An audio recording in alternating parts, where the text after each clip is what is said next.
Bonjour à tous et bienvenue pour ce culte de l'église baptiste de Joinville-le-Pont.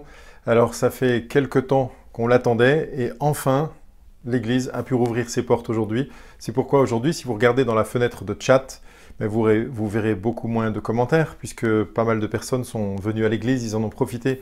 Bon, c'est encore assez strict, hein, la jauge est limitée, mais tout le monde est content de revenir à l'église. Alors pour vous qui êtes restés à la maison, soit parce que vous avez une santé fragile, soit parce que vous n'aviez pas vraiment prévu de venir aujourd'hui, pas pensé, ou que vous êtes de loin, vous n'êtes pas vraiment dans la région parisienne. Vraiment, bienvenue. On est heureux quand même de vivre ce culte avec vous. Alors moi, pendant que vous vivez ça, en fait, je suis à l'église. Je vous mettrai un petit message sans doute avec le chat, mais chut, discretos, hein, parce que je suis quand même à l'église. Et puis, en même temps, pendant ce temps de culte, eh bien, je prêcherai la même chose que pour vous. C'est déjà préparé. Et là, petite info pour ceux qui devinent. Donc on est vendredi après-midi, je suis dans mon bureau, tranquille, tout seul, en train de tourner ça rien que pour vous. Alors, une pensée particulière pour ceux qui habitent plus loin. Alors il y a par exemple Jérôme de Picardie, il y a Jennifer de Haute-Savoie, il y a Eric et Anne de bien plus loin, Outre-mer, et puis peut-être d'autres encore, si vous êtes de loin, mettez dans la fenêtre de chat d'où vous êtes, et puis ça sera un plaisir de vous rencontrer, bientôt peut-être, espérons. Voilà, je vous laisse, nous allons chanter quelques chants, j'espère que vous appréciez tous ces chants, et je vous rappelle que j'ai créé une playlist de tous les chants qui ont été publiés sur nos cultes vidéo. Vous retrouvez donc sous la vidéo les chants d'aujourd'hui avec les liens, et puis aussi dans cette playlist, les chants sur YouTube, vous la trouvez sur ma page YouTube, et comme ça vous permet de cliquer, et hop, vous écoutez plein de bonne musique qui vous fait du bien.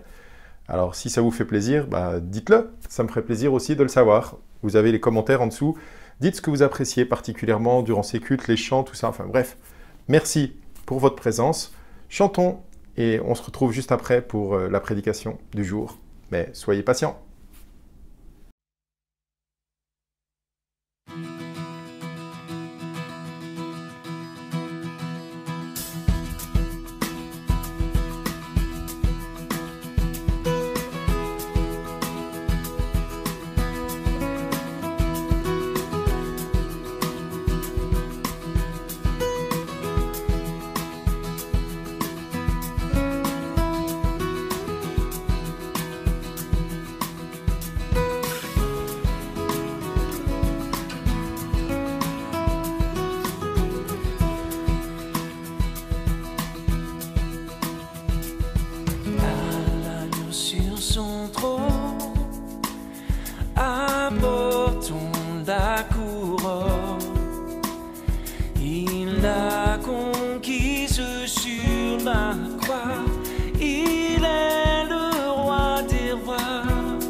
Christ est ressuscité.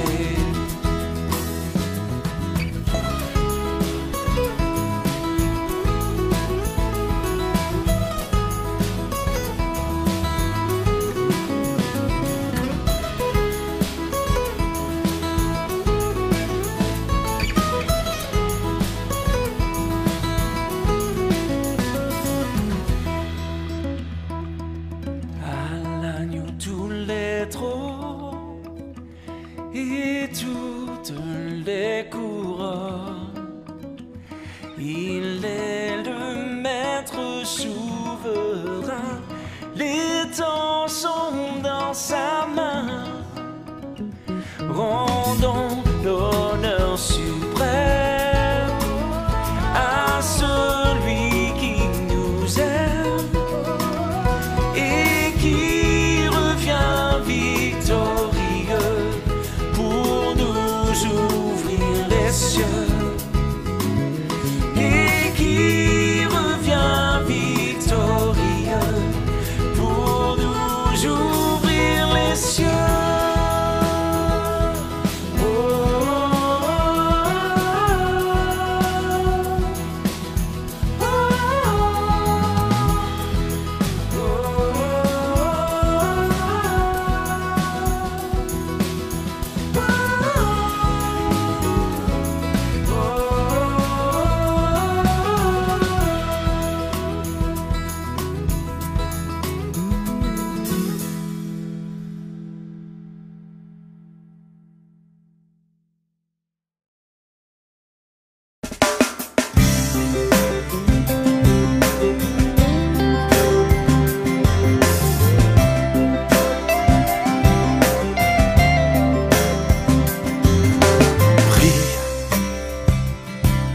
Ta vie te semble lourde à porter, prie.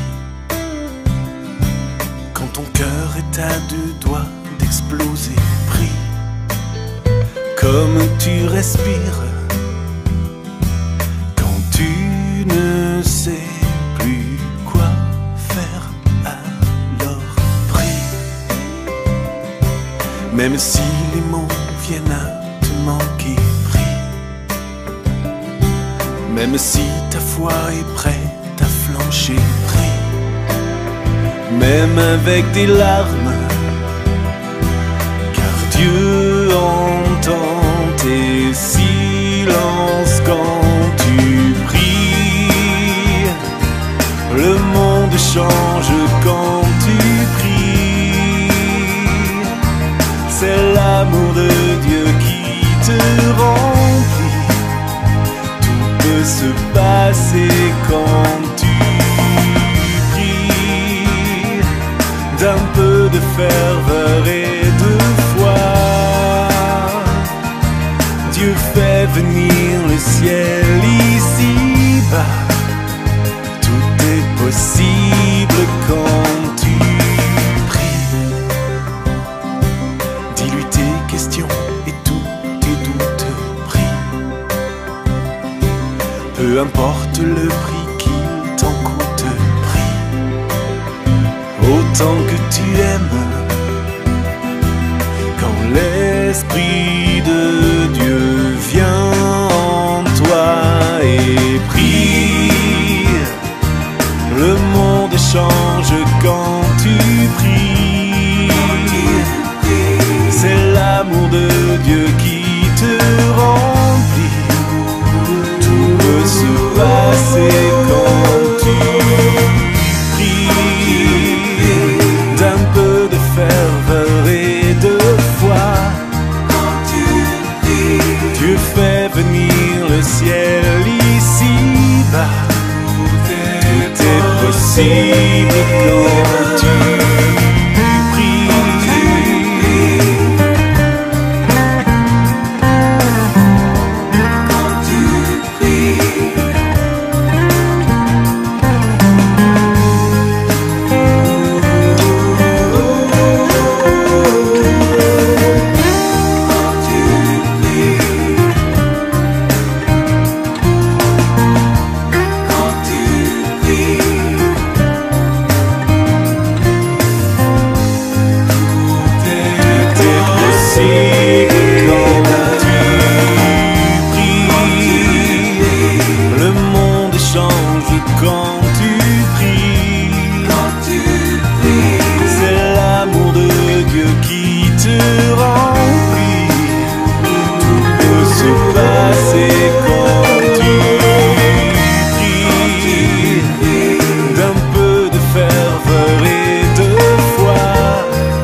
et roi d'éternité, qui est comme toi, que tu es digne,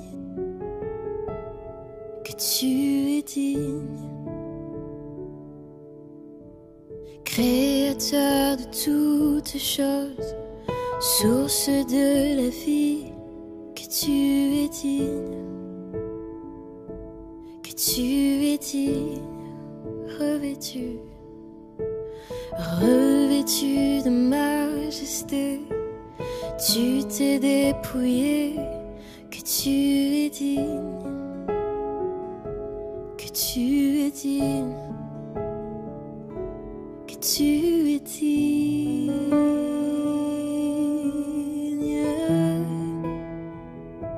Je sais qu'un jour tout genou fléchira devant toi, et toute langue confessera que tu es Seigneur. Je sais qu'un jour tout genou fléchira devant toi. Et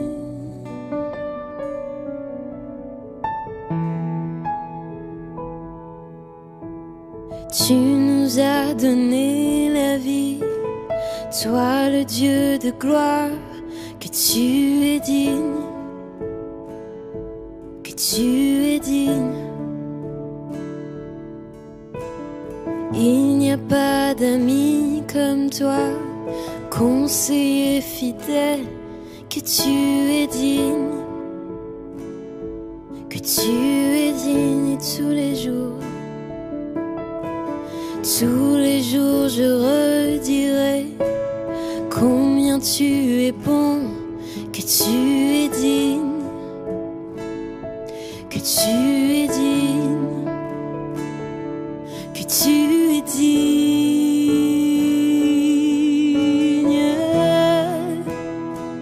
Je sais qu'un jour tout genou fléchira devant toi, et toute langue confessera que tu es Seigneur.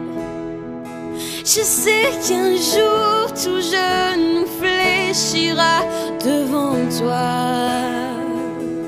Et oui, je sais qu'un jour tout genou fléchira devant toi, Seigneur, et toute langue confessera que tu es Seigneur. Je sais qu'un jour tout genou fléchira devant toi. Et oui, je sais, je sais qu'un jour tout genou fléchira devant toi, Seigneur, et toute langue confessera que tu es Seigneur. Je sais qu'un jour tout genou fléchira devant toi, et toute langue confessera que tu es Seigneur. Car le ciel est ton trône, et la terre ton marchepied. Oui, le ciel est ton trône, et tu règnes à jamais. Car le ciel est ton trône, et la terre ton marchepied. Oui, le ciel est ton trône, et tu règnes à jamais, Seigneur.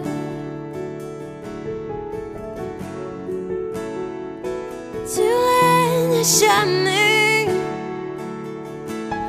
en majesté. Tu règnes à jamais. Oh, oh, tu es sur le trône.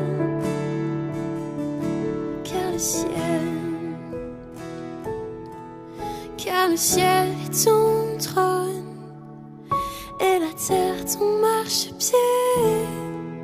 Oui, le ciel est ton trône, et tu règnes à à jamais. Oui, le ciel est ton trône et la terre ton marchepied. Oui, le ciel est ton trône et tu règnes à jamais. Oui, le ciel est ton trône et la terre ton marchepied. Oui, le ciel est ton trône et tu règnes à jamais. Oui, le ciel est ton trône et la terre ton marchepied. Oui, le ciel est ton trône et tu règnes à jamais. Oui, le ciel est ton trône et la terre ton marchepied. Oui, le ciel est ton trône et tu règnes à jamais. Oui, le ciel est ton trône et la terre ton marchepied. Oui, le ciel est ton trône et tu règnes à jamais. À jamais.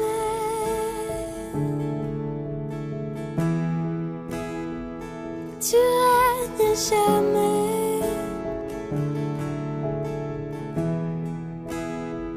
Tu règnes à jamais. Majesté. Tu règnes à jamais.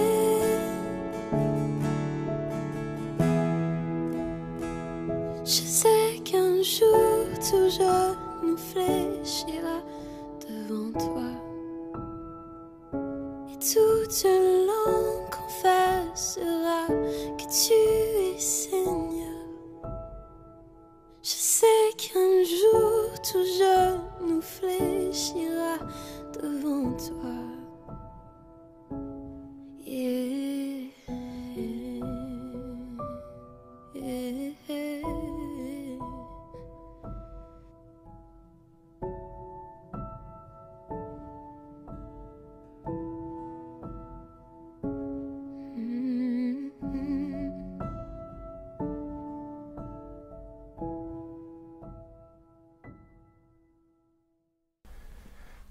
Alors, la semaine dernière, vous avez eu droit à une prédication un peu originale. Vous vous rappelez, sur le frère haineux qui raconte comment il a vécu l'histoire du fils prodigue. Si vous ne l'avez pas vue, regardez-la, elle est encore disponible.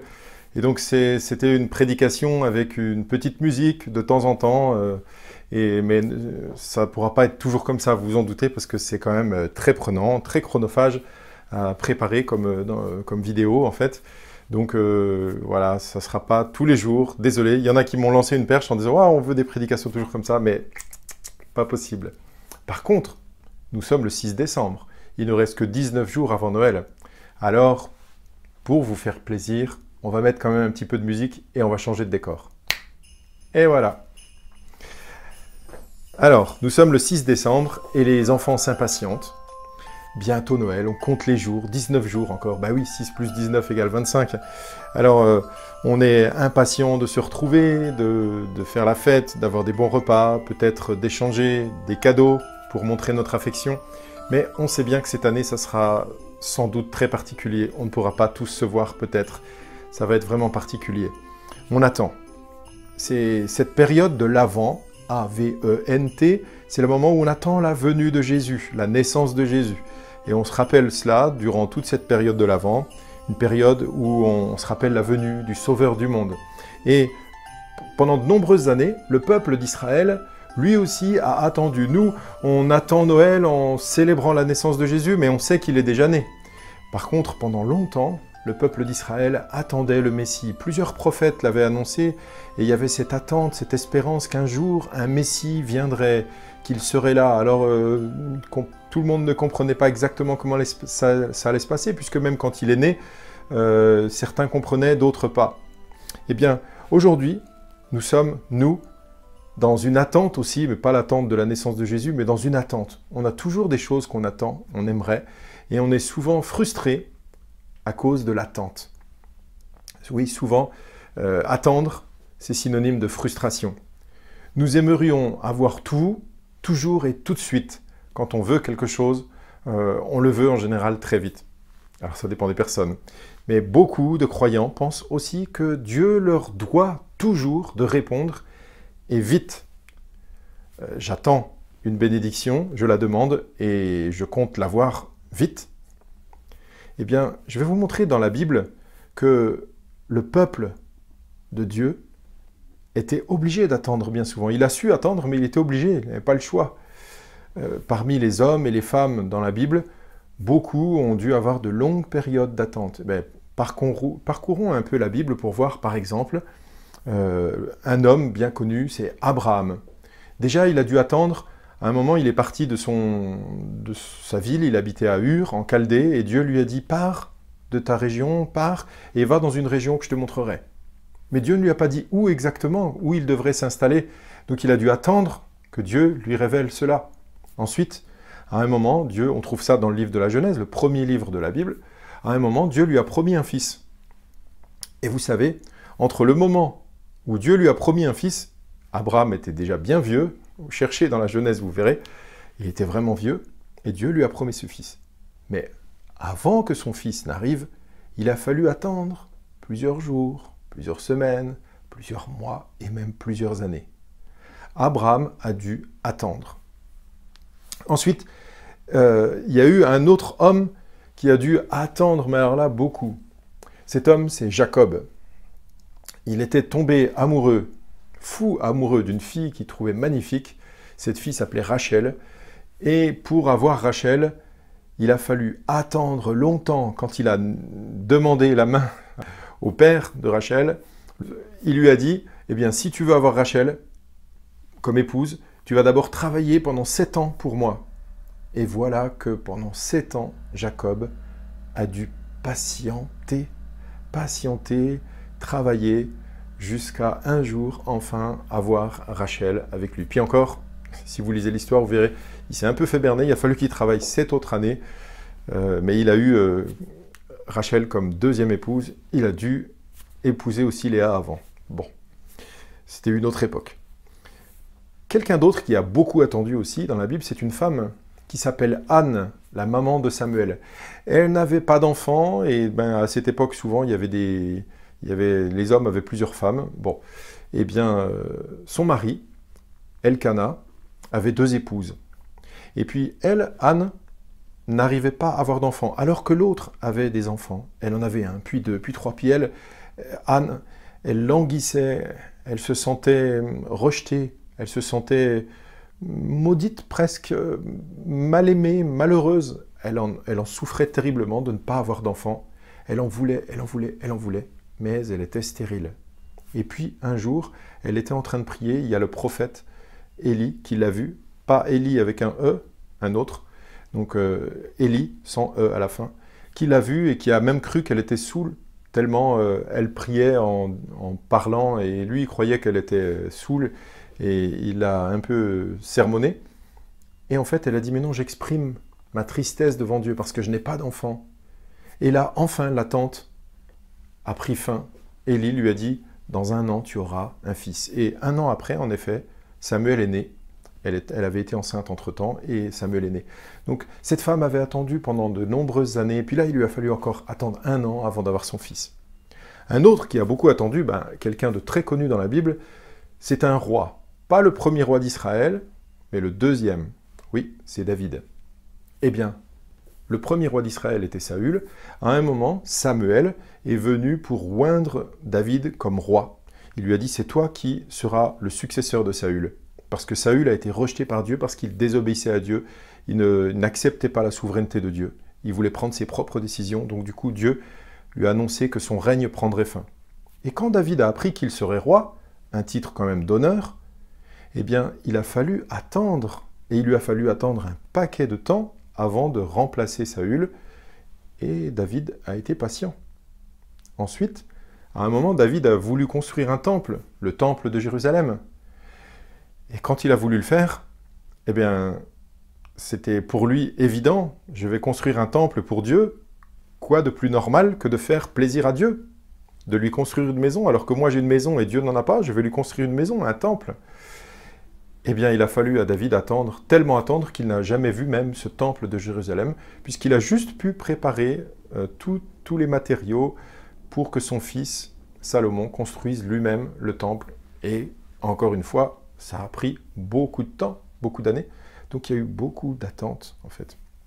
Et que dire de toutes ces personnes, on trouve dans la Bible, qui ont dû attendre le Messie, en fait, qui était annoncé.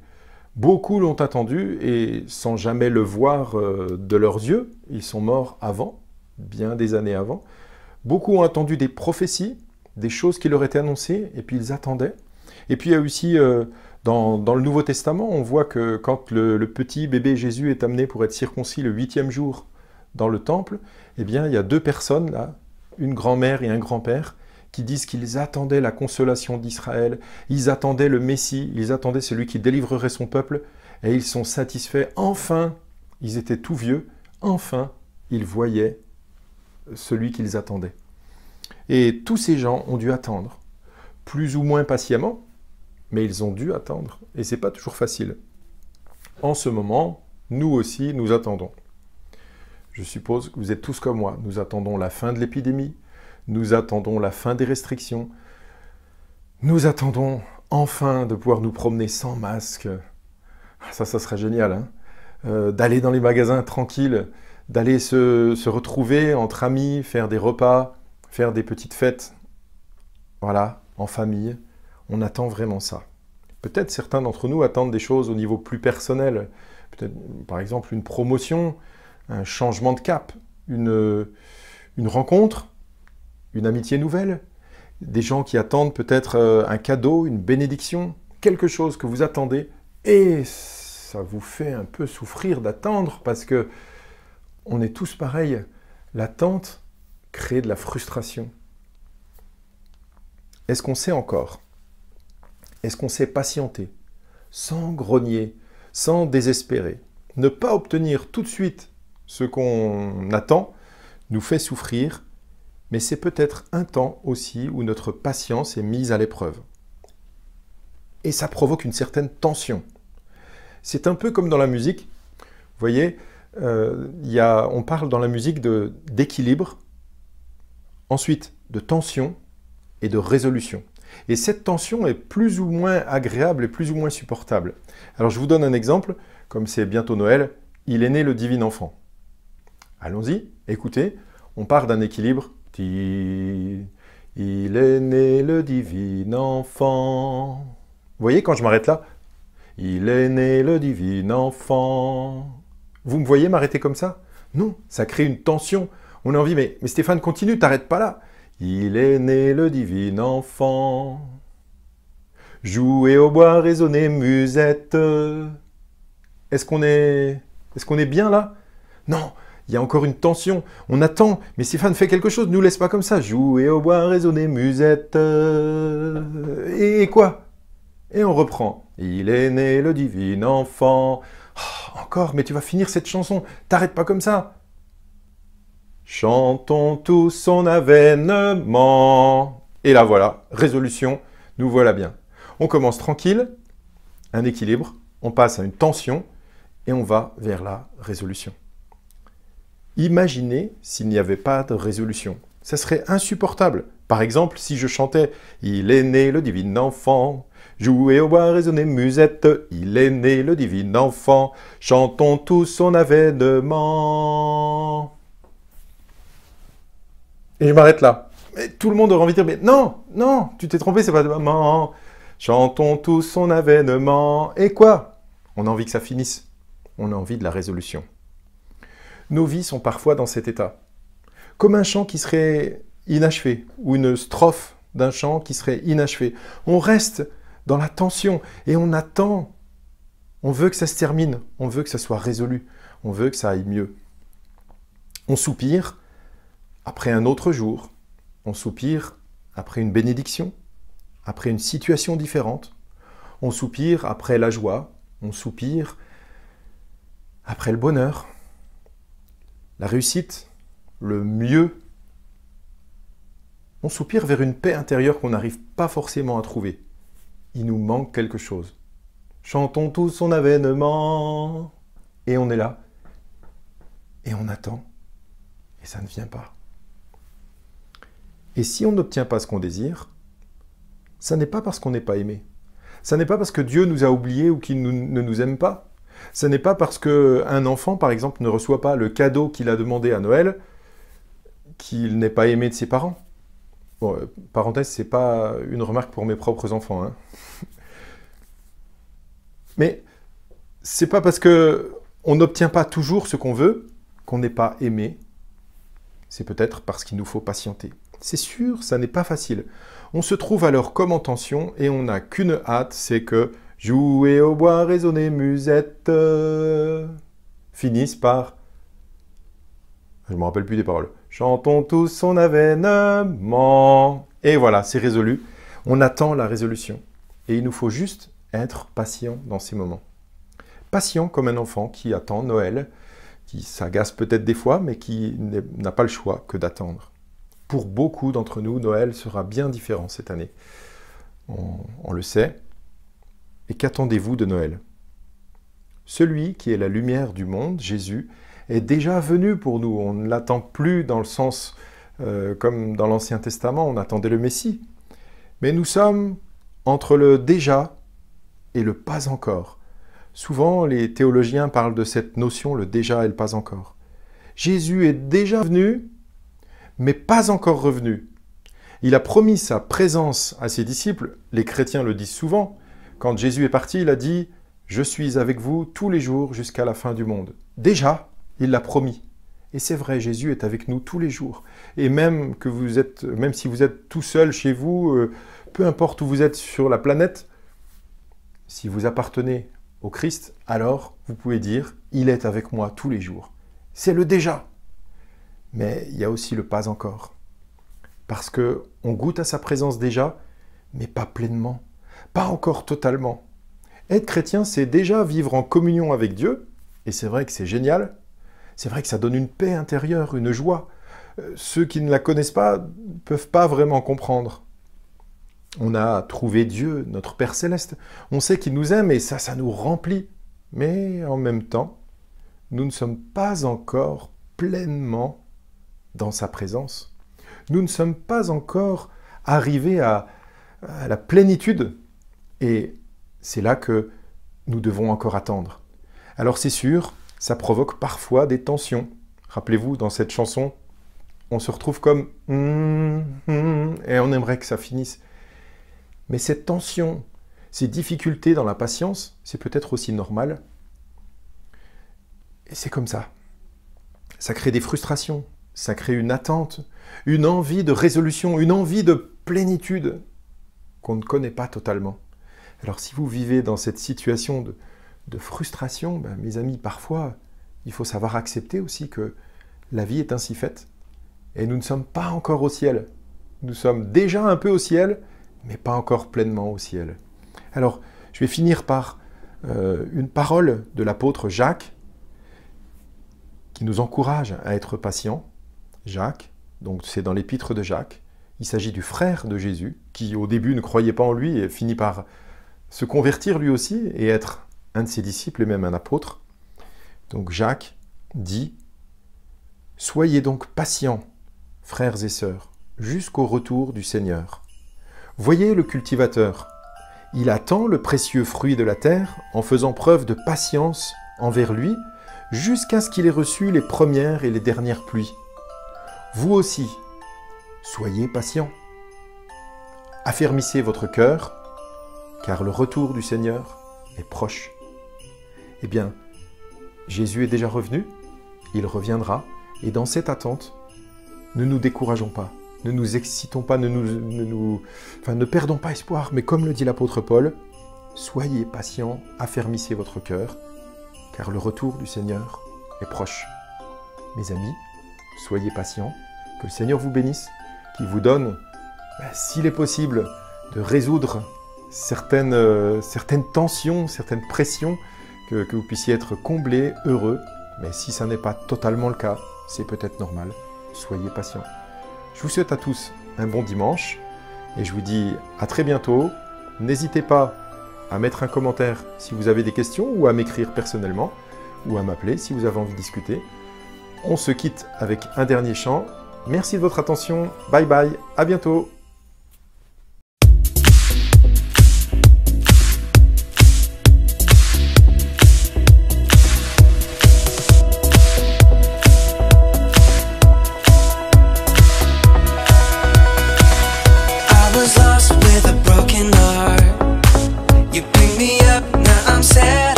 Safe in the Savior's hands. You were more than my words could say. I follow you for all my days. Fix my eyes, follow in your ways. Forever free in unending grace. 'Cause you are my freedom. We lift you higher, lift you higher. Your love, your love, your love never ending. You are alive in us. Nothing can take your place. You are all we need. Your love has set us free.